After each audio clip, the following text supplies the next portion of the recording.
Hello, everyone. My name is Ron, and we're going to be doing a series of studies on consciousness, our true identity, and truth.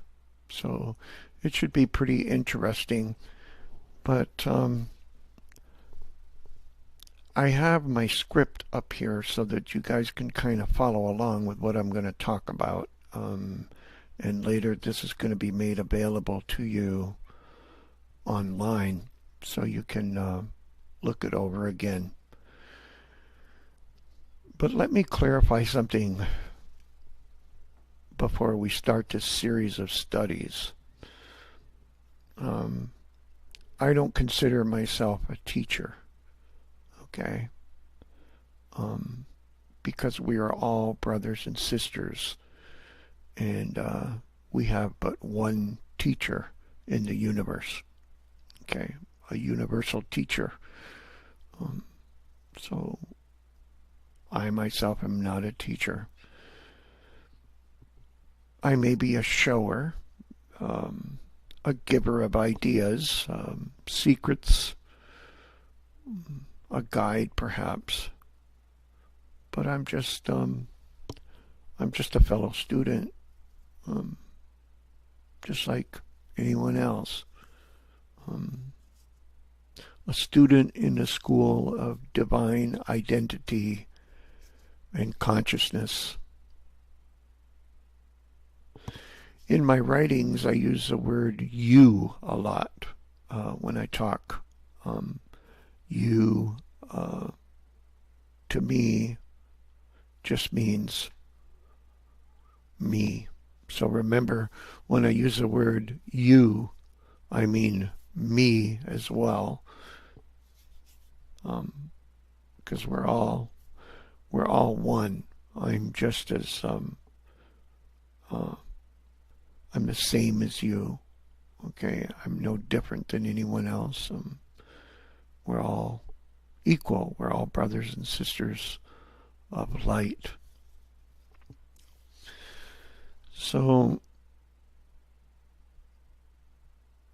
now let me explain that I am going to passionately and joyfully share my ideas and beliefs in a message about divine consciousness with anybody who wants to wake up from this unconscious world in which we live. So keep this in mind. I'm not trying to proselytize or convert you in any way. That's not my intention here. Um, we get plenty of that in the world, so I'm not trying to do that. No one has the right to arrogantly claim to have the truth. Okay? To convert you or enslave you by locking in you into opinions and ideologies. Um, you have to discern for yourself. No one can tell you what to believe. You have to see if it resonates with you. Um, or perhaps not. I don't claim to know everything. I'm just finding out things. I'm trying to learn about my own divine nature and my own identity. That's been my mission now for a long time.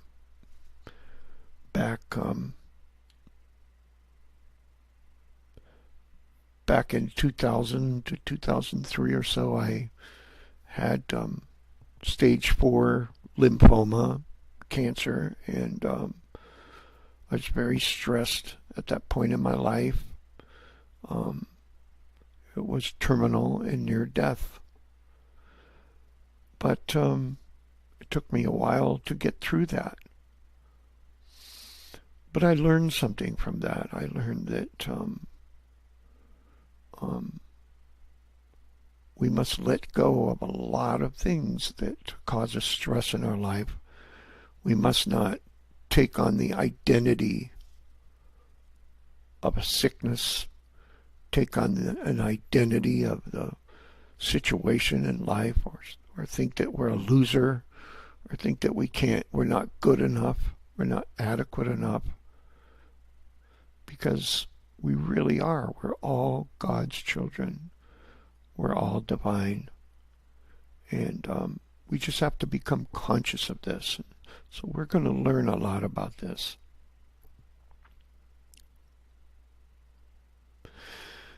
Before I share, I test the value of what I find with what I call the first truth. Okay.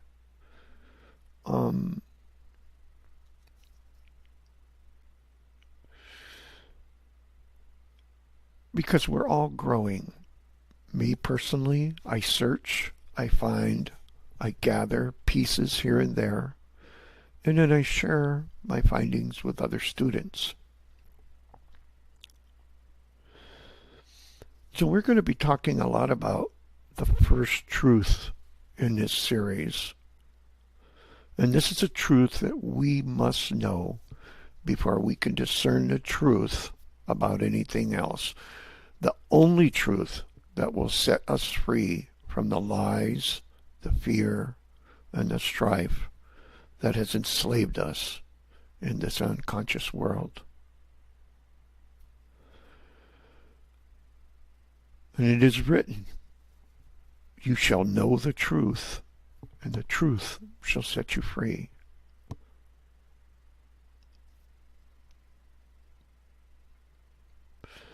And let me give you an example of what I mean by testing the value to find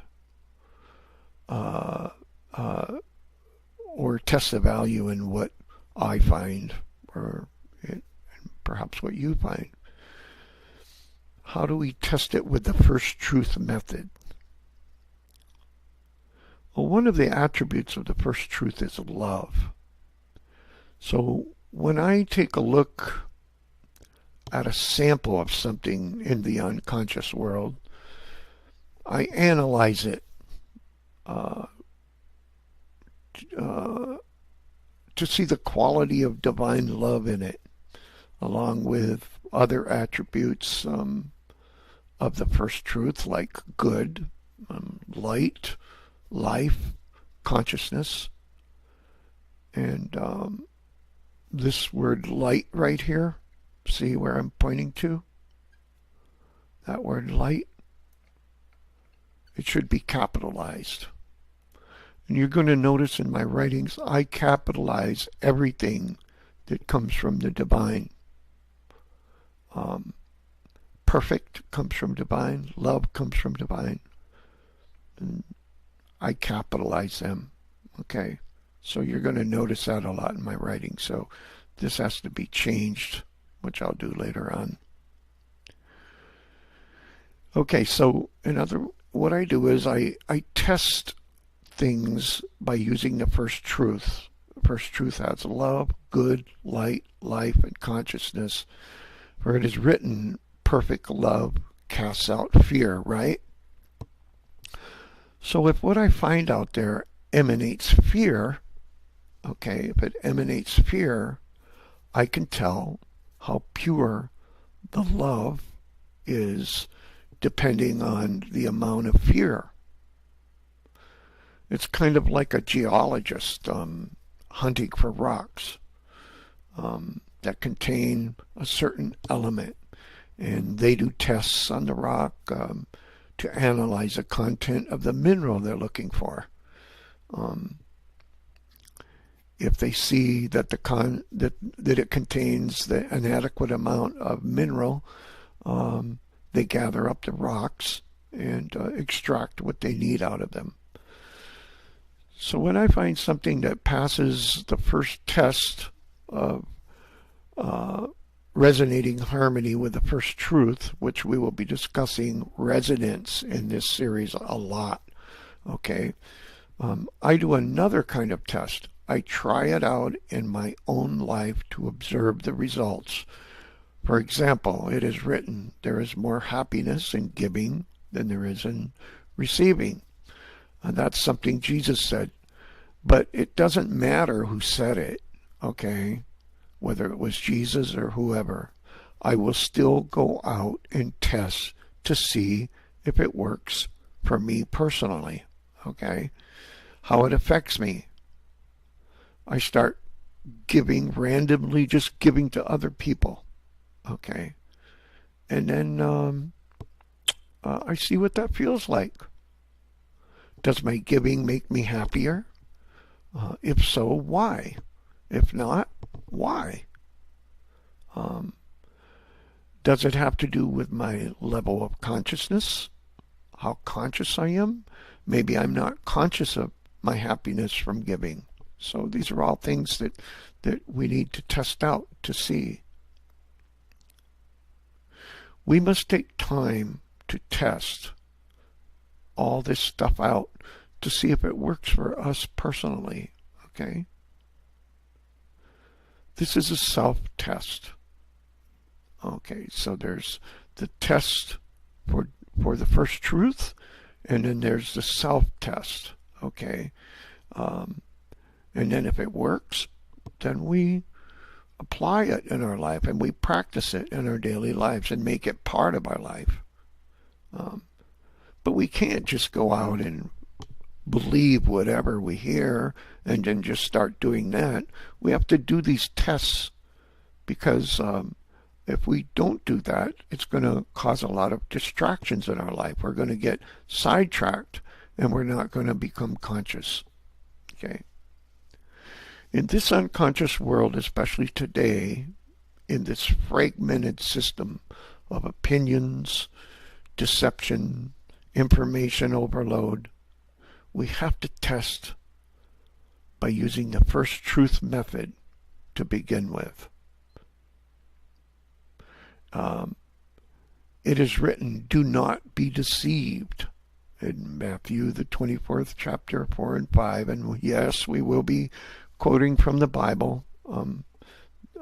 So get comfortable with it because there's a lot of good stuff in there. So don't throw the baby out with the bathwater, okay? Because there's a lot of good things in the Bible that we can use, okay?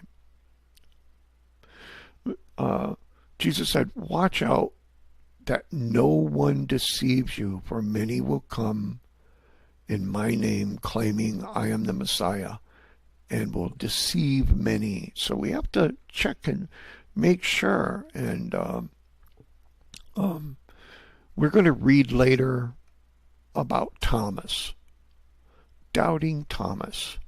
Okay, he doubted the presence of Jesus because he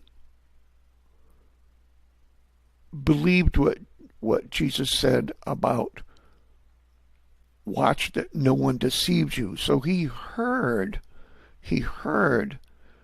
that Jesus had come back, but he didn't believe it because he took to heart what Jesus said, let no man deceive you. Okay, he had to see for himself, and Jesus was okay with that. He says, hey, you want proof? Here's proof. Okay, here's proof. He didn't like rebuke him or discipline him or kick him out just because he didn't believe. He understood that Thomas just wanted to make absolutely sure that he wasn't being deceived. And a lot of people don't understand that. A lot of people just say, oh, doubting Thomas. Don't be a doubting Thomas. It's good to be a doubting Thomas. Don't be ashamed that you doubt something. Check it out. You have to check it out. You have to believe. The Master himself said that not to be deceived. So why would we just go around blindly believing everything anybody said? So anyway, we're going to read that later on in the book. In this series, we're going to talk a lot about divine resonance, consciousness, and identity, our true identity. Along with the above, we are going to discuss the results of unconsciousness and the unconscious world we find ourselves stuck in. We're here, okay? When we remain in an unconscious state, we make poor choices, foolish decisions, and do things that can get us in a lot of trouble. We reap what we sow by our thoughts and our actions. No wonder there are so many laws in the world, because law, government, religion are all symptoms of unconsciousness. That's right. Law is the universe's way of quarantining unconscious behavior. Wherever you have law, there you're going to have disobedience. They go hand in hand. Okay. Even the Bible itself, the Bible itself is a symptom of unconsciousness, because had people remained conscious of their divine nature, why would you need the Bible, right? So it's a symptom of unconsciousness. It's okay. All these things are okay in an unconscious world. You got to have some order, and the universe provides some order in order for us to keep some stability in a unconscious universe. Our unconsciousness lands us in a vortex, kind of like a black hole in space. There is no escape as long as we remain unconscious. Consciousness is our only means of escape. And down through history, enlightened conscious ones appeared on the scene as way-showers, okay, to help us regain our consciousness. Some get their message, or some understand their message. They get it, but the masses unconsciously, the masses of people, the majority of people unconsciously turn on them, or they turn them into gods or saints, making them into superheroes. But we don't need a superhero. We don't need superheroes, because once we become conscious that we are divine children, sons and daughters of God, we will all be superheroes. All of us. Become conscious of your divine nature. You're the superhero. This is the message these enlightened ones came to teach us. That's right. Regardless of what we've been programmed to believe, okay, we can do everything Jesus did. That's right. Christ himself told us that the works he does, we will do, and even greater than these. But these works are only possible, as we mentioned, if we choose to enter into a realm or a state of full consciousness. This is what Jesus meant by entering into the kingdom, a state, a realm. It's not a physical kingdom, it's a spiritual kingdom, because he said anyone who wants to come to the Father must do so in spirit and truth. And he said, I am the way, the truth, and the life, and no one comes to the Father except through me. So we must come in truth, life, spirit, all these things. This is what he taught. It's consciousness. Well, like so many, I have struggled trying to find truth. I, like so many, grew up in religion, and I've spent years really in the Bible ministry. I was in that Bible ministry. This was part of my growth. We don't become bitter because of something. We become better because of something. There are so many fine people in religion, and but there came a point in my life where I needed more. I needed to find more, and I found that I was being taught what to learn and not how to learn, what to believe instead of how to believe. I was taught knowledge instead of consciousness. Obedience was more important than divine resonance. Loyalty was based on fear among the members, indicating unconsciousness of divine love, like the test of the first truth we mentioned. If there's fear, how can it be truth? Because there's fear there. Okay. Because of unconscious beliefs, laws, doctrines were prevalent. Punishment and reward were based on works, when in reality there is no punishment and reward in the divine order. That's right. In the divine universe of pure love, punishment and reward don't exist. Laws don't exist because everyone is flowing through divine consciousness. There is only good there. And the fruits that are produced are good fruits when we are conscious of our divine nature. In other words, we do who we are. Okay, we do who we are. We don't do to get something or have a carrot held over our head.